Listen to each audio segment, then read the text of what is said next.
Well,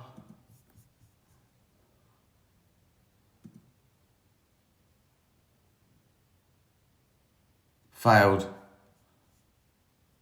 It failed on YouTube. Let me just see if it's working here. Well, I'm back to good old X, I'm afraid. I don't know why it said it was broadcasting, but it wasn't.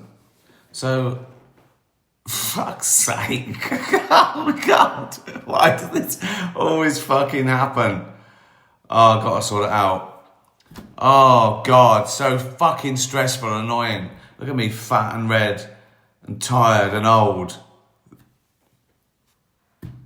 Well, I suppose that I am all those things. Some of that redness is actually a bit of sun. We went to Cambridge just for like 24 hours wandering around, and it was beautiful weather. So I put a bit of sun cream on, and it was great. You know, a big fan. But after about 4 hours, it sort of seeps into your fucking eyes. So now I'm fucking rubbing my eyes, so now I'm fucking fat and red and puffy and fucking tired and angry because YouTube wouldn't fucking work. Why wouldn't it fucking work? It says it was working, but it wasn't fucking broadcasting. What's the fucking point? Cunts. Welcome. Right, got some questions. Vaxi check. What got you into animal welfare in the first place? I don't know, I was always into it. It's just that I wasn't famous, so people didn't know. You know, once I became known, it just amplified it, that's all. I was always doing that stuff, but less people knew about it. So, and that's why I try and amplify other people's voices who might not have the platform, but they're doing great stuff. And also, I didn't have the money to give that much away. So I've always been just as into it as I am now. It's just that the world didn't know. That's all. And I didn't have the money. But I've just always loved animals. I've just never seen the point. I've never got animal cruelty. And the more you look into it as well, you realise lots of things are cruel that you didn't know were, or they're keeping it from you. People in the know what they're doing is cruel, but they pretend it's not. Zach, with alley cats, you're doing voice acting. Is it much different than live acting? Yeah. I mean, it is, obviously.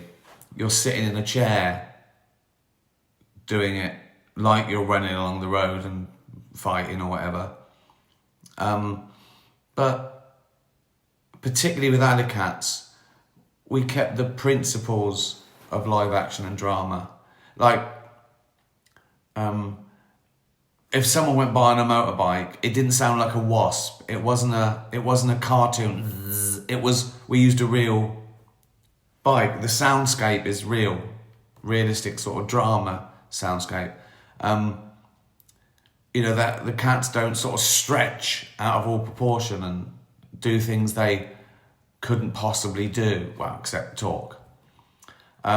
So it was still quite naturalistic and real and honest acting. Usually it's not. Usually it is very different. But in this case, it's closer. It was sort of closer to real acting, I'd say. But you're sitting down in a chair, which is amazing. It's all I've ever wanted. My idea. I do more films if I was sitting in a chair or something. Rear window, that would be good for me. Phone booth I like because he's just sat in one place. Get me a little cushion. I'll be in a phone booth. So, and maybe just one day, not a whole day. So any producers, directors out there that want me to be in your film, sitting down would be great.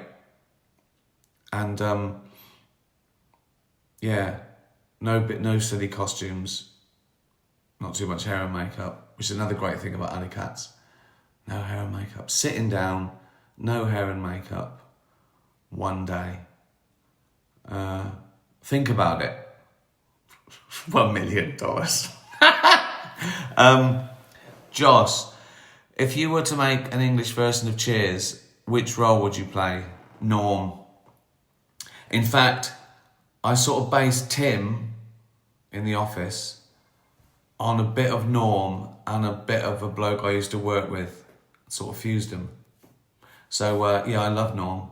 All the characters are great in Cheers, but I think Norm would suit me. Again, sitting down, drinking beer, sitting down, drinking beer, wisecracking. Perfect. Diane, what are your top 3 biggest accomplishments in your life, both professional, personal? That's so hard. It depends what you mean an accomplishment is, really. I mean, I think of things like, fuck me, I didn't go mental. That's an accomplishment, isn't it? I haven't gone mental yet. You don't mean that though, do you? I think, but I would say I've had a relatively normal life and I feel normal. That, you know, that's tough sometimes with, I think it's because I made it after 40. I think if you become a millionaire at 18, it's hard not to be normal. Particularly if didn't even work for it, you didn't even do anything for it. If you know, if you've just inherited millions and you're a teenager, how can you not be a fucking twat? So I feel a bit lucky that I had to. I genuinely feel a bit lucky that I had to make it from nothing. So I suppose well, there you go. That number one. I sort of made it from nothing. Is that one? That's so hard. I mean, if you obviously things like breaking the world record at the Hollywood Bowl, again, that's because it's special and it you know, it doesn't usually happen to people like me.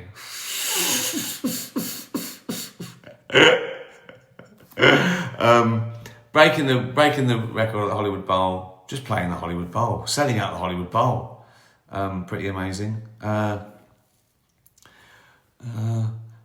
mean, the animal welfare thing, I'm glad that it's a privilege to be able to do that. Just to donate the platinum tickets, that's a big thing for me. That's great that I can do that. And I'd say Alicats, because to try a new thing when you're fat and old and lazy like me, when I should be pottering around a shed and then just quietly dying, I think that is an achievement. Creating and Alicats coming out just better than I ever imagined. Is that 3? Close enough, isn't it? Helen, how is the tennis court? Fantastic. Oh, I play once or twice a week. Oh, it's so good. Any damages from the cute wildlife? Yes, the foxes. First thing they did, last year's babies, is eat through the brand new net. Just chew it. They just liked it. Little fucking idiots. So now sometimes a serve goes through the net. You go, was that over or?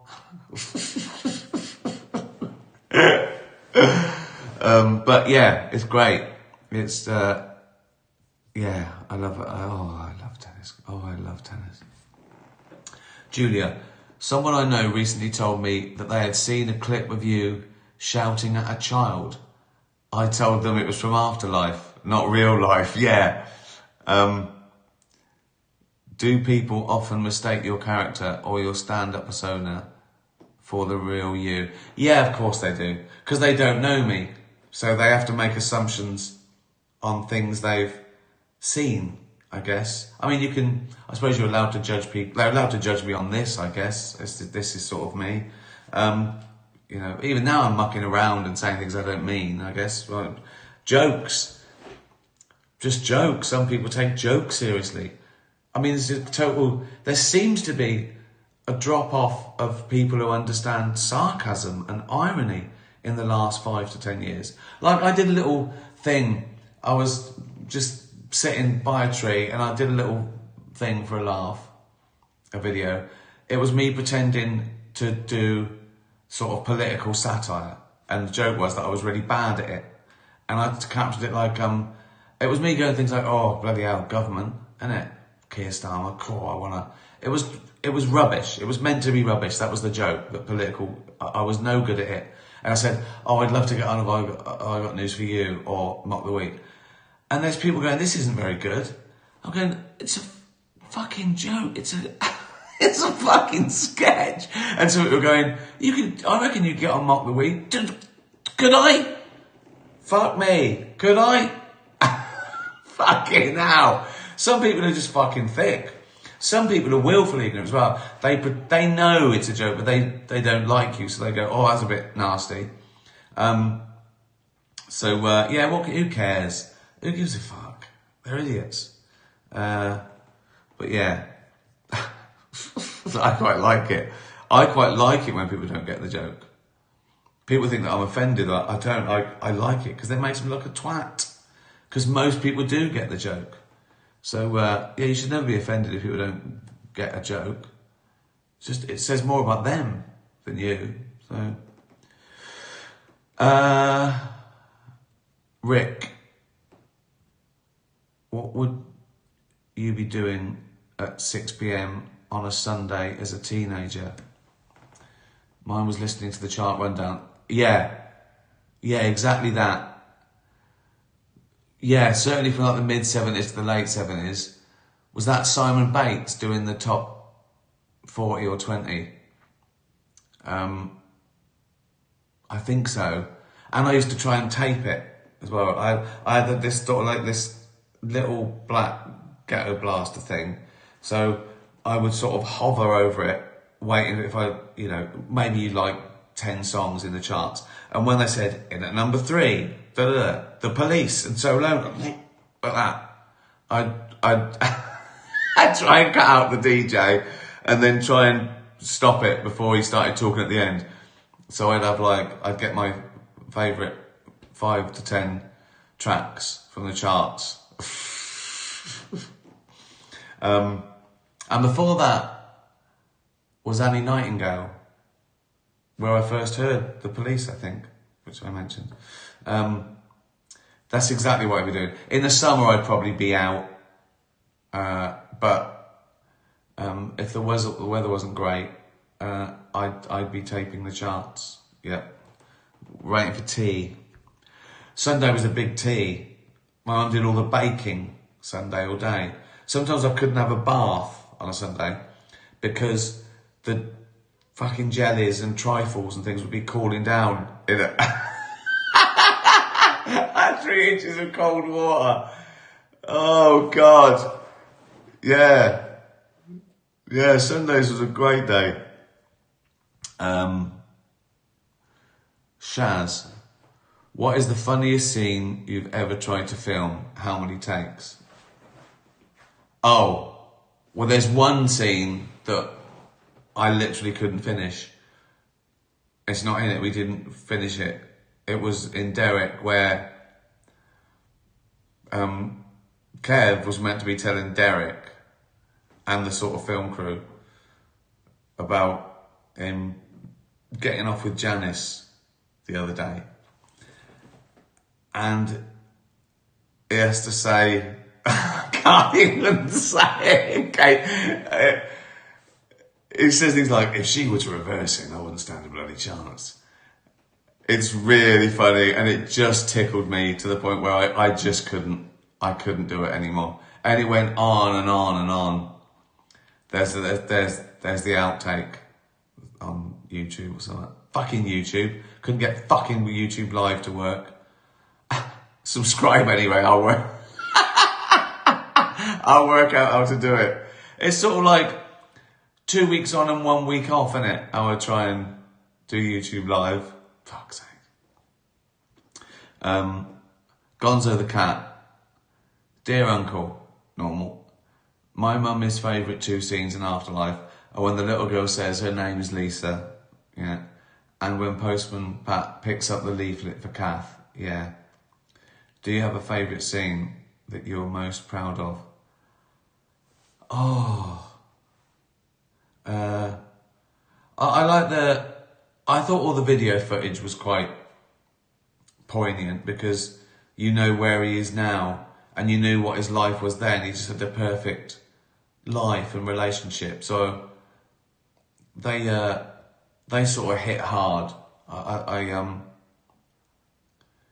Oh, okay. I think my favourite single scene that I'm most proud of, just because it's sort of quite poignant and beautiful and quite filmic, is when Tony gets off his head with the heroin addict, who then robs him, and he just sort of sees it, and he's off his head, and he lays back, and Lisa appears. He's sort of resting on Lisa's lap, and it pulls out, and Rocket Man is playing as well. So I think that is like a perfect little 1 or 2 minutes for me.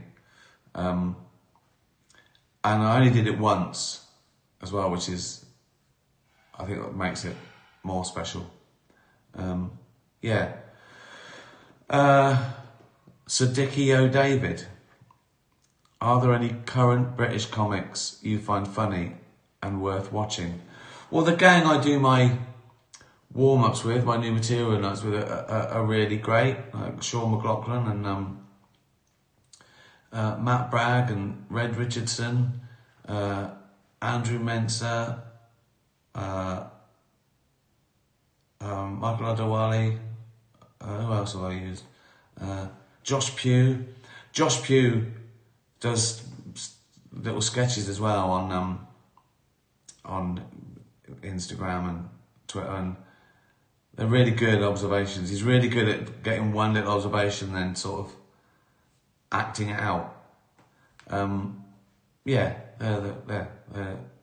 yeah, check those out. Right. Buy that, will you? 25 years of The Office this year, and you can order that from dutchbarn.com. 40 quid, 40% proof, a whole litre, and yeah, it's a special edition, so you can own that. A lovely little... what else is there? Oh, subscribe. Subscribe to dutchbarn.com. Subscribe to my fucking YouTube channel. I was only doing these as a little bonus, really, as well. But they are fun, and I like doing it. I like answering your questions. The main thing of the YouTube channel is that I'm gradually sort of buying up the rights to all my shows. I've got Derek. There's going to be loads and loads of Derek clips and stuff, and I'm doing the same for all my stand-up and at the office, and yeah, so it's going to be like a big sort of library of me, the me library. So it's worth checking out, and I'm going to do some special things, bespoke stuff, talking about things, and that was it. It was going to be like a live happening YouTube channel, but I can't get it to fucking work.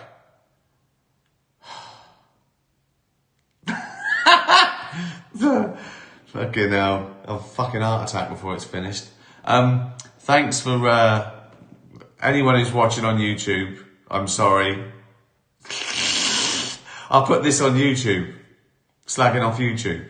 It's a good idea, isn't it? Tatty bye, everyone. Oh,